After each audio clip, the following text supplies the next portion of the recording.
incroyable, les Marocains. Ils terminent premier du groupe, le Maroc. Ils terminent avec 7 points. Ils battent la Belgique 2-0.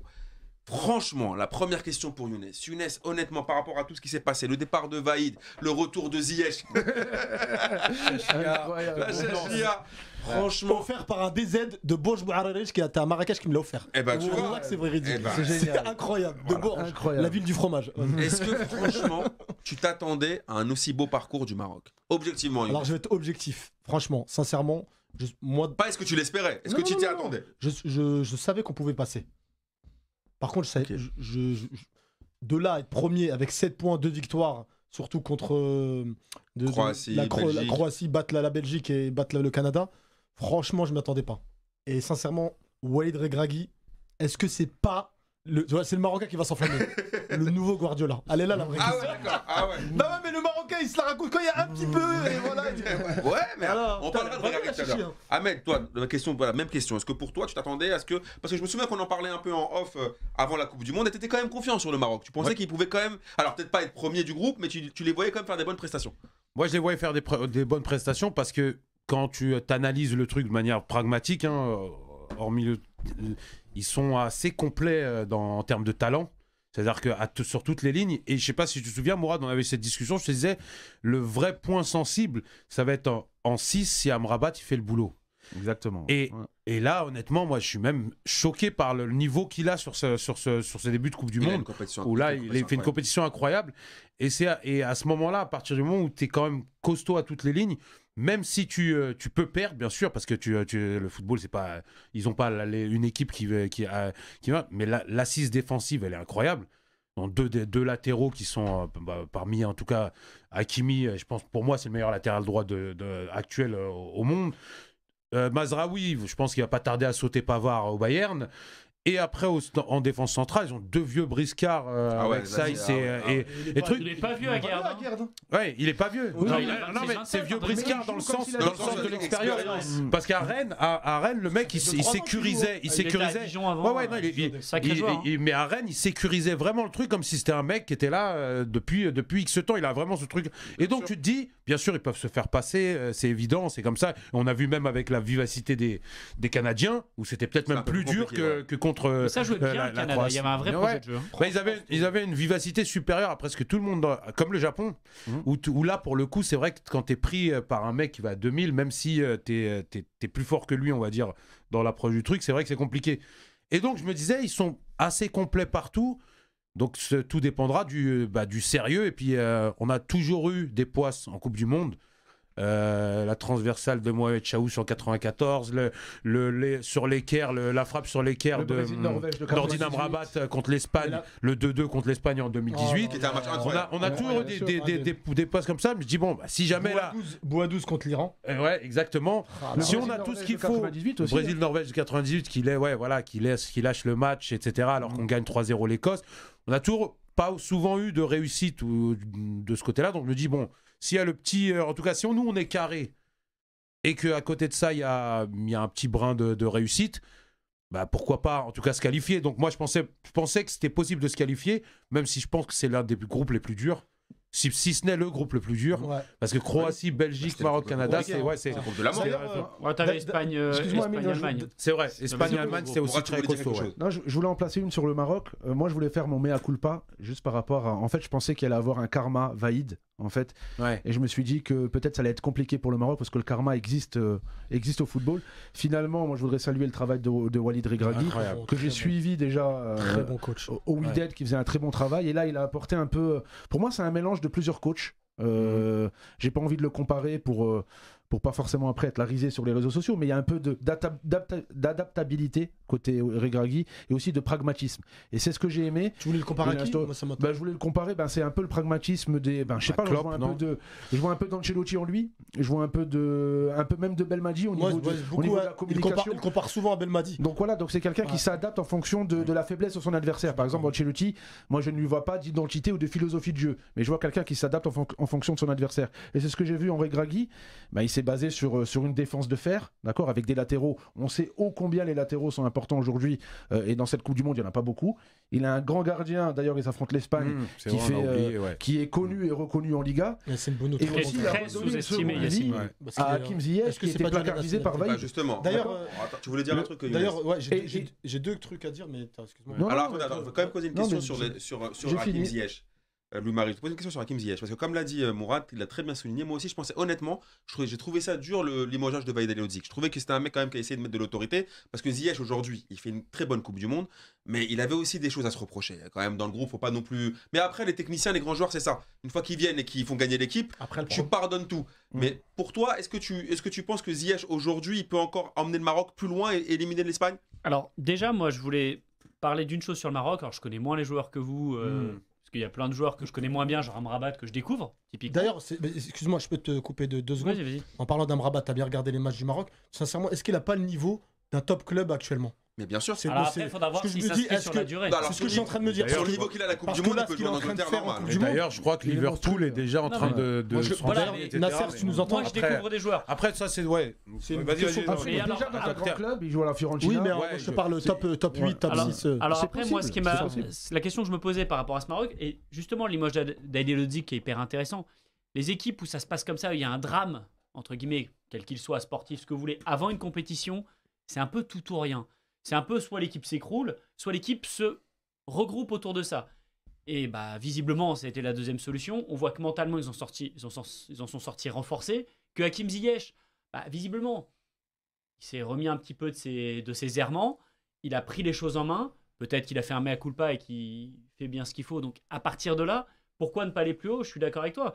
Et je rejoins à peu près tout le monde. Quand je vois cette équipe, c'est une équipe qui est très complète. Et finalement, on prend le Maroc un peu de haut, parce que bon, on n'a pas l'habitude forcément de les voir comme des outsiders. Mais tu citais tout à l'heure, je ne sais plus lequel de vous deux citait, 2018. Mais finalement, c'est tellement rare en Afrique, parce que, bon, j'en ai déjà beaucoup parlé, mais je trouve ça scandaleux le système de qualification qui fait que tu es premier de ton groupe et tu as un barrage encore. Enfin, c'est quand même lunaire. C'est scandaleux qu'il y ait 50 fédérations et qu'il y en ait que 5 qui se qualifient. Mais du coup, ce qui fait que d'une Coupe du Monde sur l'autre, c'est très difficile de se requalifier pour un pays africain. Et du coup, là, le Maroc, ils se nourrissent de l'expérience de 2018. Il y a beaucoup de joueurs qui y étaient déjà.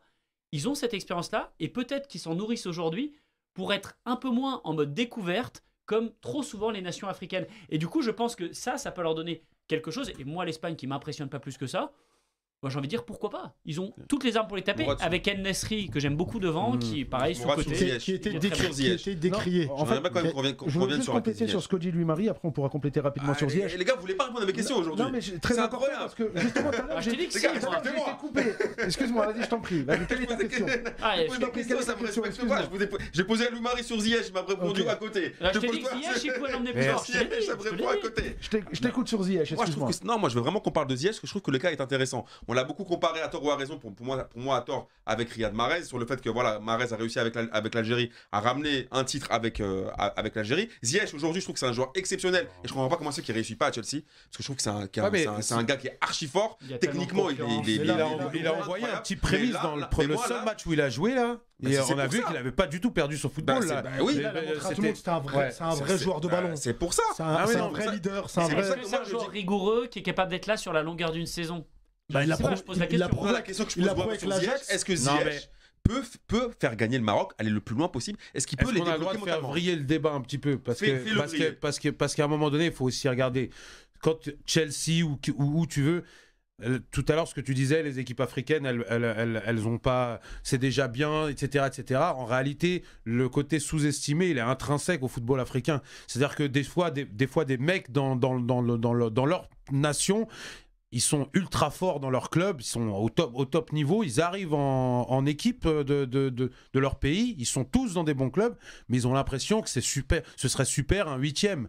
C'est-à-dire que si pour toi c'est super un 8e, c'est des équipes comme le Sénégal, alors bon, ils ont perdu Sadio Mané, etc., etc. Je pense qu'hier ils ont peut-être été tétanisés par l'enjeu, ils ont perdu leur football sur plein de points. Oui, mais à un moment donné, il fallait aussi je pense qu'il faut à un moment donné commencer à ce que les équipes africaines se disent, à l'instar des Japon par exemple, des équipes asiatiques, on peut pas se dire, en tout cas en tant qu'Africain, on peut pas se dire qu'un continent qui joue au foot depuis toujours et dont le foot c'est vraiment le truc principal, qui a fourni plein de joueurs quelque part il y a un peu moins de respect dans l'analyse des choses envers même des pays asiatiques où le foot c'est pas forcément le truc que tu vas voir dans la rue partout. Le Japon, la Corée ils sont à chaque fois. Mais ils sont là. Moi, c'est pas les Africains souvent les générations redécouvrent. Alors que les meilleurs joueurs sont s'habituent. Oui, mais c'est aussi une mentalité. Et c'est pour ça que j'ai bien aimé l'interview de Regragui où il dit il faut commencer à dire qu'on vise nous aussi à aller au bout, etc. Et en fait il dit ça dans le sens peut-être pour pas que ça, c'est peut-être pas sa génération qui va aller au bout ou peut-être pas un autre pays africain va tirer cette espèce de motivation qui d'entrée de jeu t'as l'impression que pour un Africain c'est alors qu'il y a eu des équipes du Nigeria qui arrivaient en coupe du monde avec des joueurs incroyables à tous les postes et t'arrivais en 8e ils sortent et pour tout le monde c'est normal alors que si la France sort en 8e c'est un drame national et c'est pour ça qu'à un moment donné il faut aussi je pense et j'espère que ce sera le Maroc, j'espérais que ce soit le Sénégal hier aussi, mais j'espère que ce Maroc là avec un côté un peu plus sérieux que le traditionnel truc marocain d'être un peu plus fantasque parfois, etc. Mais là, j'ai l'impression qu'il y a un sérieux dans ce groupe qui pourra peut-être permettre, en tout cas, de se dire que tout est possible, oui, parce qu'on le peut, quoi. Pas juste tout est possible, genre Inch'Allah, peut-être. Il a dit il faut changer. Walid Regragui, il a dit en conférence, il a dit il faut changer la mentalité. Pourquoi ne pas rêver de gagner la Coupe du Monde? Et là, après, comme il a dit, forcément, c'est compliqué de la gagner, mais il faut y penser. Ouais, mais il le dit, il faut l'assumer. Moi, je l'ai vu mais le problème, on a ce complexe d'infériorité en Afrique. En fait, il faut se dire qu'on est qu'à 3 matchs de la finale. Il le dit pas pour le Maroc, il le dit pour les générations futures. C'est parce que si on vient, c'est de la même manière que dans n'importe quoi dans la vie, si tu viens avec comme objectif, je sais pas moi, la deuxième, un truc où il y a 6 steps, t'arrives à tu te dis moi, j'espère que j'arriverai à la deuxième. Non, ça sert à rien. Tu peux pas construire un truc. Ouais. Je voulais juste rebondir sur ce que Amine m'avait posé une question et je voulais rejoindre justement Ahmed et Louis-Marie. En fait, je pense que par rapport à Hakim Ziyech, je pense que c'est un problème en fait des binationaux africains francophones en fait, français, qui ont ce complexe d'infériorité et qui ont ce plafond de verre. Premier tour, 8e de finale. Hakim Ziyech, il n'est pas victime de cela en fait. Aux Pays-Bas, il a été, je crois, 2 fois meilleur joueur d'Eredivisie. Il n'est pas pollué par, je ne vais pas faire mon politicien ici, mais par cette mentalité France-Afrique. C'est pour ça justement que je salue Walid Regragui de l'avoir réintégré parce qu'il a une vraie mentalité de gagnant. T'as tout dit, et c'est un affectif en fait aussi Hakim Ziyech. C'est qu'il a besoin d'avoir un entraîneur de son côté pour pouvoir performer. Il n'a pas eu la chance de l'avoir à Chelsea. Par rapport à tous les entraîneurs qui sont passés. Il a eu la chance de l'avoir avec Ten Hag à l'Ajax et aujourd'hui il le retrouve avec Walid Regragui. On sent qu'il est beaucoup plus libéré. Donc moi le fait qu'il soit, parfois ça pouvait desservir l'équipe nationale du Maroc d'avoir des binationaux maroco-hollandais. Là j'ai l'impression que c'est un plus. Voilà, parce qu'ils incarnent justement cette mentalité de gagnant et ils sont pas pollués justement par tout ce qui se passe par les nations africaines qu'on a l'habitude de voir au mondial. T'as vu ce qu'il a dit Walid? Il a dit c'est un joueur. Parce qu'il l'appelle Walid lui, il le connaît bien. Non mais Walid, c'est vrai qu'il le connaît. Je connais très bien. C'est pour ça que je dis ça. Je connais très bien Walid. Il fait des failles avec lui. Walid, c'est un très bon ami. Walid Regragui, il a dit un truc important. Il a dit ce mec-là, il a besoin d'amour. Quand tu lui donnes de l'amour, tu lui fais comprendre que genre il a de l'importance. Il a dit se tue sur le terrain et c'est ce qui se passe actuellement. Là, il a montré à tout le monde. Je dis pas que c'est un vrai joueur de foot. Younes, je vais poser une autre question. Faut pas l'enterrer. J'ai envie d'être provocateur. Ces conférences sont mortelles. C'est pas le Maroc qui est favori. Après, je vais pas te mentir, avant la compétition, l'Espagne, elle est toujours dans les 5-6 équipes favorites. Mais demain, par rapport à tout ce qui s'est passé. Pour moi, c'est 50-50, tu vois. C'est ça. On a des possibilités. Bon, l'Espagne, ça reste l'Espagne, mais je pense qu'il y a vraiment la place demain. Il y a vraiment la place pour faire un très bon résultat, passer et gagner contre le Brésil 5-0 en finale. Le mec est en train de péter. Le Maroc est quand même. Attendez. Le Maroc est quand même outsider parce qu'on est sur des effectifs. Là, c'est pareil, bête et méchant. Tu compares les effectifs, tu te dis, il y a quelques Marocains qui pourraient être sélectionnés dans cette sélection espagnole. Il y a beaucoup d'Espagnols qui s'ils étaient Marocains, qui auraient pu être. Donc, à un moment donné, en termes de valeur, non, le Maroc est outsider. Seulement, le plus, Regragui, tu le vois même dans sa manière de galvaniser les joueurs. Même il galvanise même les journalistes. Ses conférences de presse en Darija. Elles sont mortes. Ouais, mais c'est parce qu'elles sont chambées. Il a vraiment un truc très limite nouveau et qui fait que tu as envie de te ranger derrière lui, etc. Et on le voit un peu dans ce groupe, une espèce de cohésion où tout le monde court beaucoup. C'est parce que même si ils ont eu un groupe très difficile, mais il y a des moments où le Maroc, entre guillemets, prenait l'eau, où il y avait, par exemple, au début du match contre la Belgique, où il y a eu 5 ou 6 corners, je crois, d'affilée, contre la Croatie tellement. Et comme il y a pas, j'ai l'impression, pour l'instant en tout cas, et j'espère demain que ça continuera. Alors, il y aura une question, Flo. Est-ce que tu penses qu'il y a un... Flo, il m'a envoyé un message pour me dire que le Maroc avait qu'un seul défaut. Il veut me dire, il voulait me parler du défaut du Maroc. Allez les lions, allez. Ouais, mais c'est parce que normalement, c'est pas ça la musique qui correspond au Maroc. Mais mets le son à fond, mets le son. Mets le son, mon Flo. Allez le Maroc, allez. Bon, je suis à une émission de foot. Arrêtez avec vos musiques. S'il vous plaît, pour l'amour du ciel. Laissez-nous passer en quart de finale tranquillement. Enlève-moi ça. Enlève. Voilà, on a enlevé. Plus sérieusement, Mourad, on va terminer aussi sur le Maroc. Quel est pour toi... Je te donne la parole. Vas-y. C'est en rapport avec ça. Vas-y. Mais c'est vrai que ça, ce serait intéressant à mettre en lumière. Plus la musique qui te correspond, elle est cheap. J'ai l'impression. Attends, quoique. La France 2002, franchement, ça piquait. Hein. La France 2002, c'était. Allez les Bleus, on est tous ensemble. Ça, c'est Johnny. Non, c'était Johnny Hallyday. La France est debout. Ouais, c'est vrai. En même temps, maintenant c'est Gala. Maintenant, c'est Gala. C'est Fruit from Desire là. C'est beaucoup mieux. C'est un petit peu mignon, mais. Mais c'était cool, hein. Ouais, moi aussi. Lui Sorvet, c'était éclaté. Mais c'est vrai que quand la musique qui te suit, elle est claquée.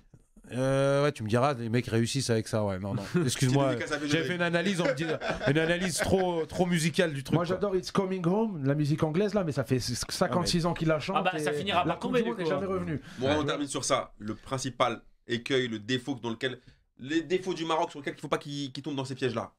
En fait, je pense que je dis pas que le Maroc n'a pas de défaut. Moi, je vois quand même un manquement au niveau du poste d'avant-centre. Ouais. Louis-Marie est fan d'Enesri. Moi, je suis un peu moins, même si je pense qu'il a potentiellement le rôle d'un Olivier Giroud 2018 à jouer, même s'il a déjà ouvert son compteur but. Il a un rôle besogneux. Mais après, pour moi, je vois clairement le Maroc dans un rôle d'outsider et capable d'aller titiller l'Espagne. Quelle Espagne on va avoir justement en quart de finale? Est-ce que c'est l'Espagne qui a mis 7 buts ou est-ce que l'Espagne tiki-taka, taureau en mode poulet sans tête? Donc là, j'ai l'impression, je ne sais pas quelle Espagne on va avoir face au Maroc. Et après, ce que j'ai aimé sur le Maroc, c'est qu'on a l'impression qu'ils évoluent match après match avec Regragui. Donc c'est un Maroc qui mute. On a eu un Maroc face à la Croatie très intelligent tactiquement et qui a su créer la surprise. On a eu un Maroc conquérant face à la Belgique et un Maroc plus dans la gestion. Donc on a vu 3 Marocs et c'est ça qui est intéressant. J'ai l'impression qu'ils vont monter en puissance au fur et à mesure de la compétition.